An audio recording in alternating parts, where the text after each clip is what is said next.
Hello po mga farmland, andito pa rin po ako sa Agdangan, Quezon at ang property po ay located po dito sa Along the Road. So ayan po, ang estimated frontage po niyan ay 40 meters frontage at gated, and ayan, may bakod na pader. So ang property po ay fruit bearing trees, napakadaming fruit trees. May langka, may balimbing, may dragon fruit, may niyog, may saging. Ayan po ang mangga, ang kamansi. Ayan po ang dragon fruit ay madami pong bunga. Ito po ay house and lot, titulado po at clean title.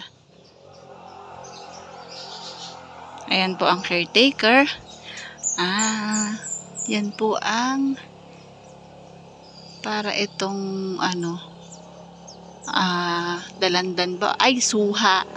Suha po yan. So, ayun, nakapader po ang property.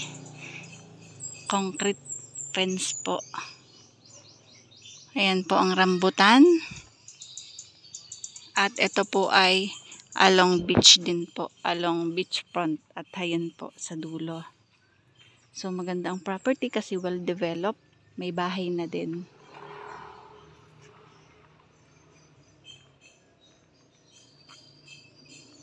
Ayan.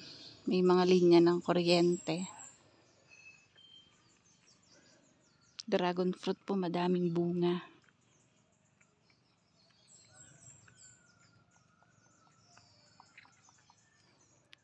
Ang location po nito ay sa Agdangan, Quezon. At from dun po sa pinaka main highway, estimated po 1 to 2 kilometers lang po yung layo. Ayan, may kasuy. Meron ding sampalok. Kung makikita nyo naman, ayan siya. Libot po ng pader. At concrete po ang pader niya. Meron pong mga mahogany.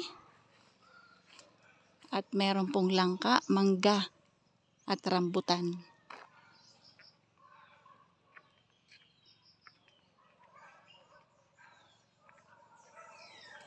Ito po ay puno ng kasoy. So yan, nanlaglag na po ang mga niyog.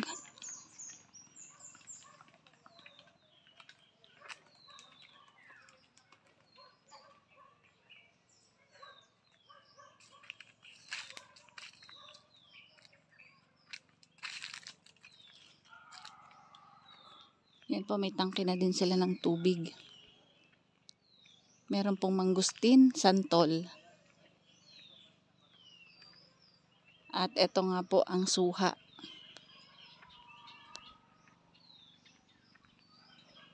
Develop talaga siya. Yan po ang tangke ng tubig.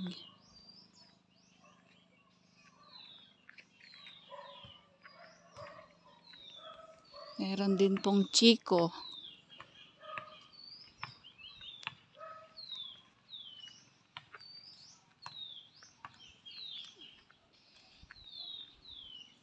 Ito po ay pwedeng gawing fruit farm resort with beach.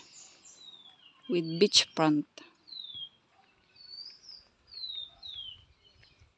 May bunga po ang mga chiko.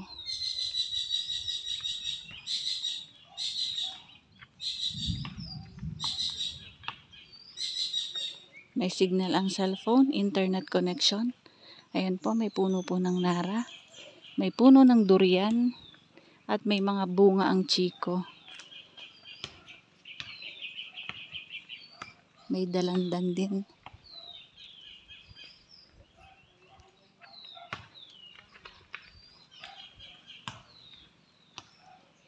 May function hall, may bahay.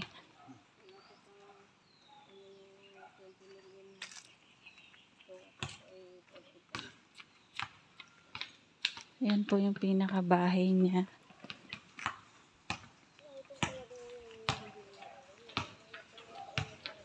So, dati siyang operational.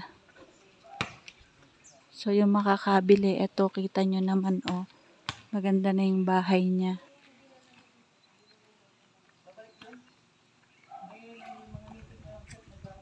Ito po ay 37 million. Negotiable po. Pagtatawad kayo, yung may-ari na lang pong kausapin nyo. Ganda siya kasi develop na. Ayan yung bahay.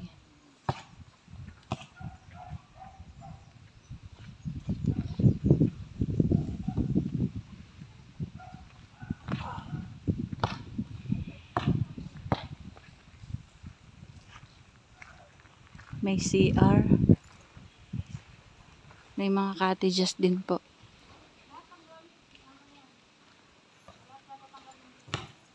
Ayan.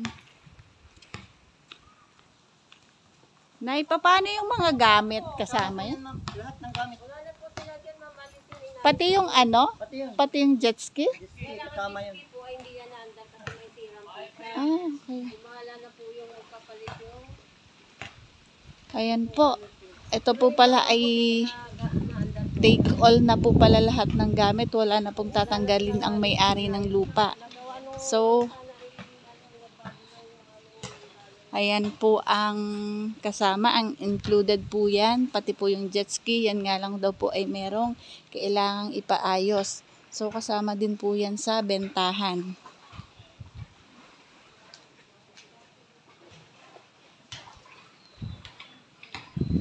Ang sabi po ni caretaker, lahat po ay kasama na. Wala na pong aalisin ang may-ari ng lupa. So, ito, may sarili din po itong pinakakusina.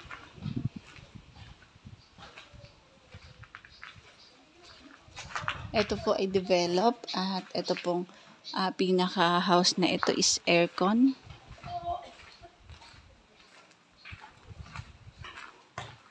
Meron pa pong playground.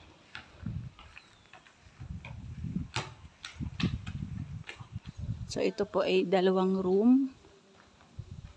Dalawang pinaka-room.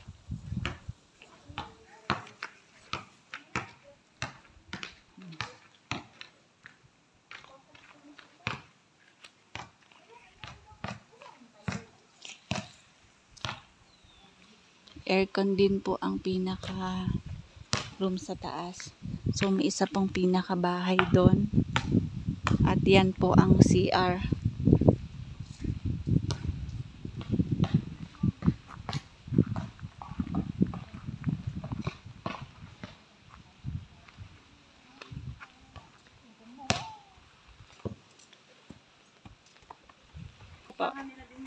Ayan po, try namin tingnan yung pinakaloob dyan sa taas.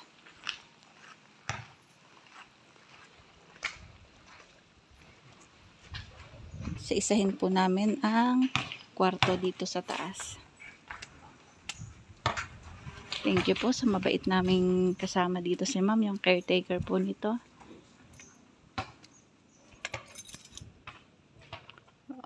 Pang family po pala ito, ma'am. So, ito yung loob nitong isang room na to sa taas. Ito po ay air condition din. So, pang family siya. Yan ang bed niya.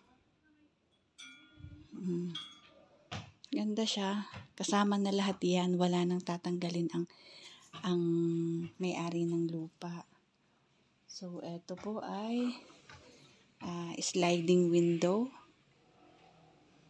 Ay, sliding door.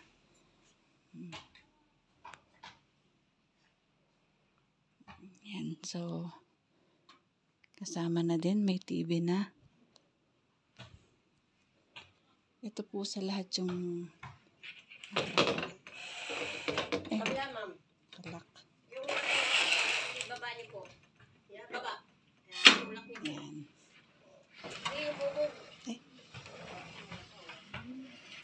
Yan po, ma'am, sa harap niyo. Yan. Buksan po natin. Labas kami. Ito po yung pinaka-terrace. At ito ang tanawin dito. So, sobrang ganda dito sa taas kasi relax na relax. Pakalamig ng simoy ng hangin. Yan yung pinakalabas ng property.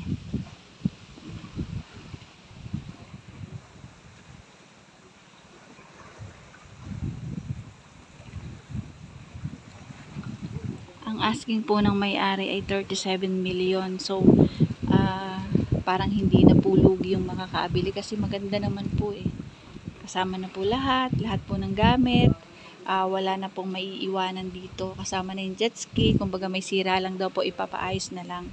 So, ito yung pinapaupahan nila noon.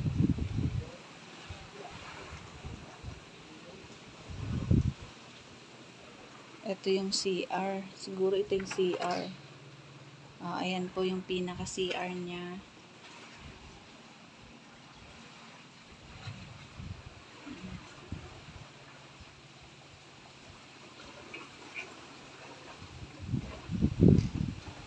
Andito po ako sa second floor at ang pinaka-wall niya po is lahat ay salamin. Salamin siya.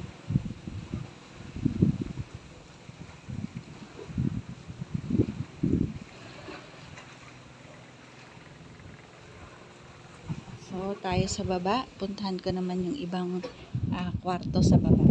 Ilalak ko lang. Sarap ng hangin dito.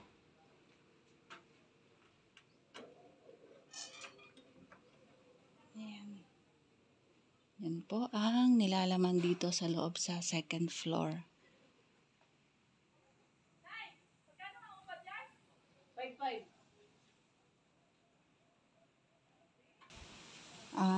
Minsan po may nagre-rent po dito. So, ang upa daw po pag dito is 5,500. So, 5,500 per day. Overnight na po yun. So, baba tayo. Bisitahin natin tong kabila. Ito po ay 8,300 square meter. Titulado.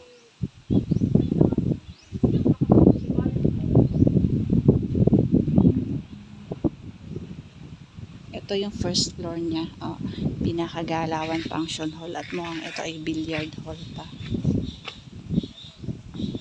So, pasok naman tayo dito sa isa pang kubo. Na ipagpapaupahan yan, magkano ang ano nyo? 5 din po kami isang Isang room, 5,000. So, maganda din at malinis.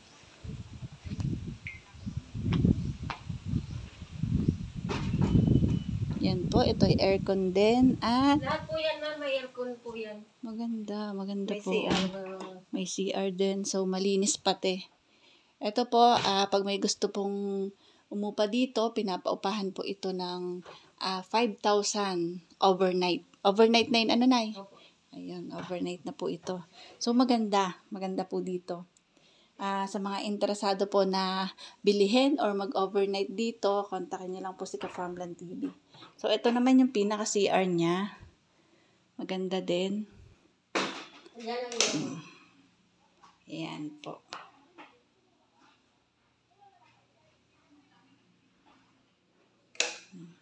Tingnan natin yung kabila. So, parehas lang naman. Para sila. Kaya ayan po, aircon din siya. Ilang family na po ang makakatulog dito. So, madami na, nakakatuwa. Ang ganda po nitong room. Malinis pati.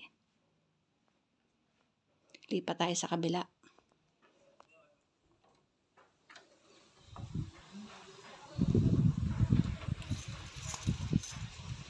Yan, parehas lang din siya.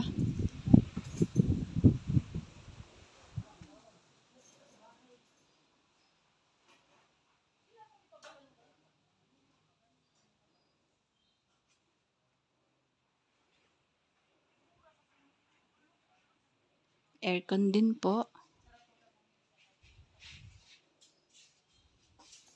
Ito ay may CR din. Yan ang CR niya.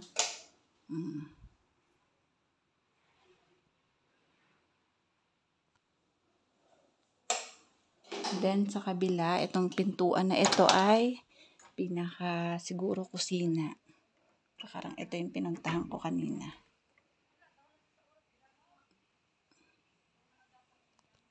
Ito yung likod ng pinto. Kusina siya, so galawan.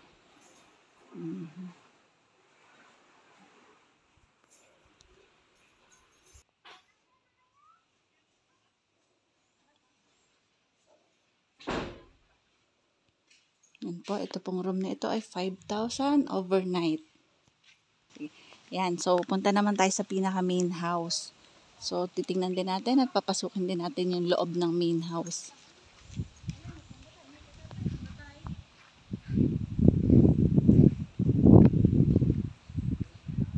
Kakatuwa naman po yung bahay na ito, ang ganda.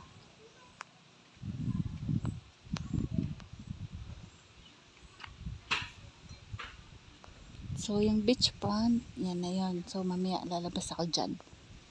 Dito muna ako sa pinaka main house.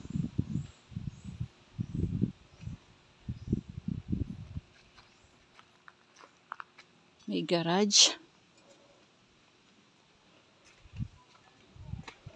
Well develop po ang lugar talaga. Ayan po. Pwede po ito sa mga may team building. Ayan. May table, meeting table, presidential table.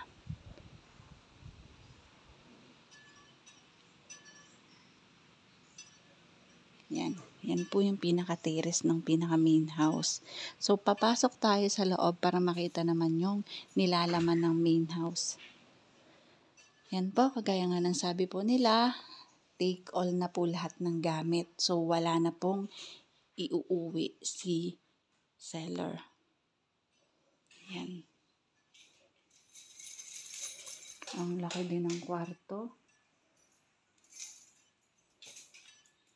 Ito yung room 1. Ito po yung pinaka room 1.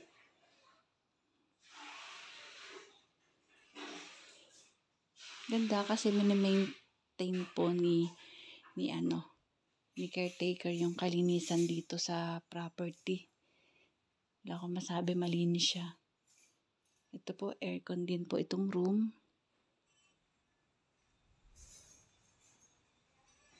Ito po yung room 2. So, air condition din siya. Ayan, no? Kung makikita nyo, malinis. Malinis ang buong bahay, buong paligid. So, nililinis talaga nung nagbabantay nito.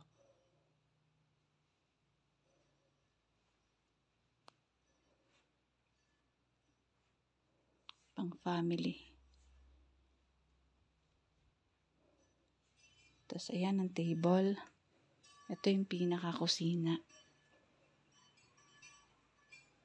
Ayan ang pinaka-kusina niya. Ito yung CR. Toilet and bath na.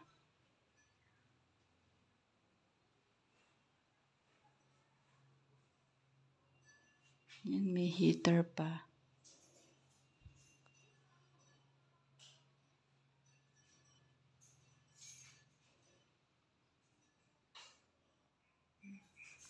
And then, ito naman yung pinakalikod.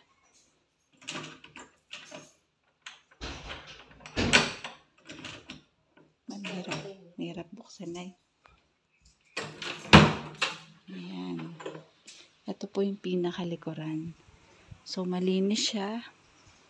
Kita nyo naman, minamower niya, nililinis niya talaga yung pinakalikuran at tinataniman talaga nila ng fruit trees. So, may tangke din ng tubig. So, no need na pong mamroblema ang mga uupa dito. So, ito siya.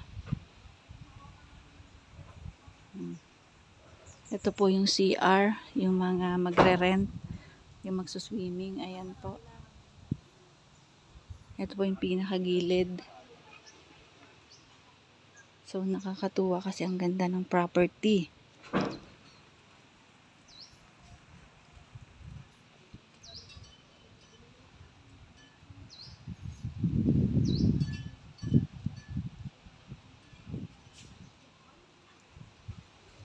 Tuwa siya. So, pupunta ako sa pinaka-beach.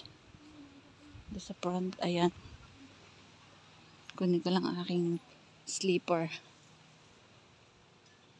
So, ito naman yung pinaka-garahe. So, ilang sasakyan ba ang pwede dyan?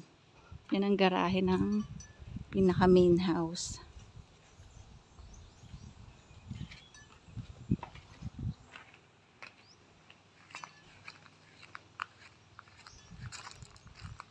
Ayan. May mga life vest din sila. Then may extra pa nga po mga papag. Oh.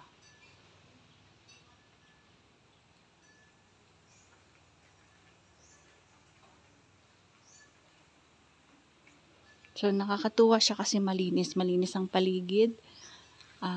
Malinis ang bahay. Malinis ang kwarto. Lahat malinis po. Maintain po ni caretaker yung kalinisan ng kapaligiran.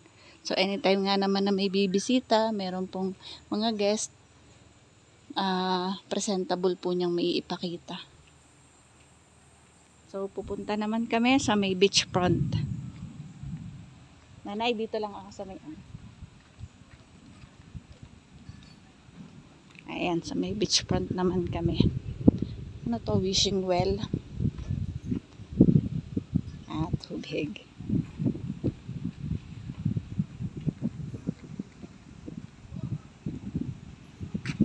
Pwede pong pang team building.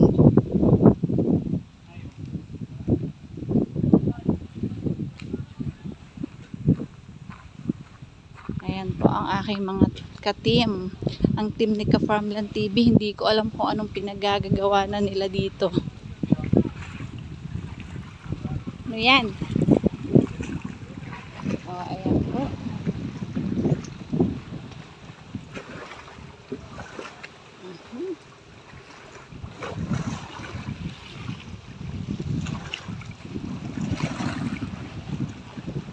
Grabe, kakatuwa. Ang daming isda. Ayan o. Alam ko hindi nyo pansin kasi gawa ng alon, pero sobrang dami.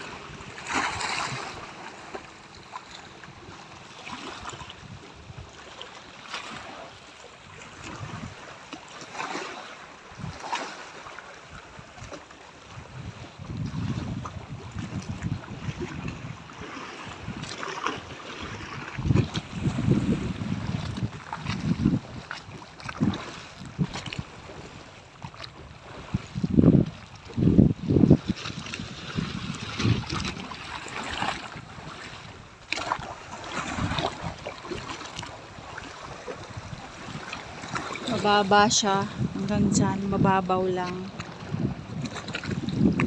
So ito po ay White Beach.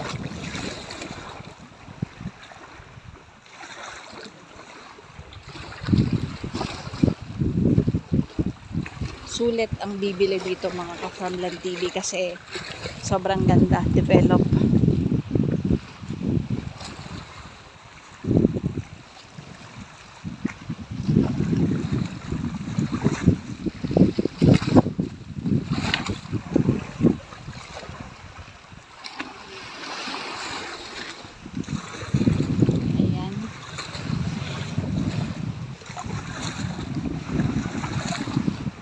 Paano mga farmland? Bye-bye po. See you for the next videos. God bless po sa ating lahat. Bye-bye. Maraming salamat sa lahat ng aking viewers, followers, and subscribers. Bye-bye. Shoutout po sa inyong lahat.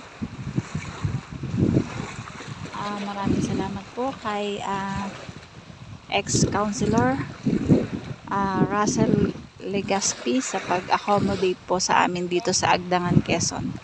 Thank you sir at babalik po ulit kami dito.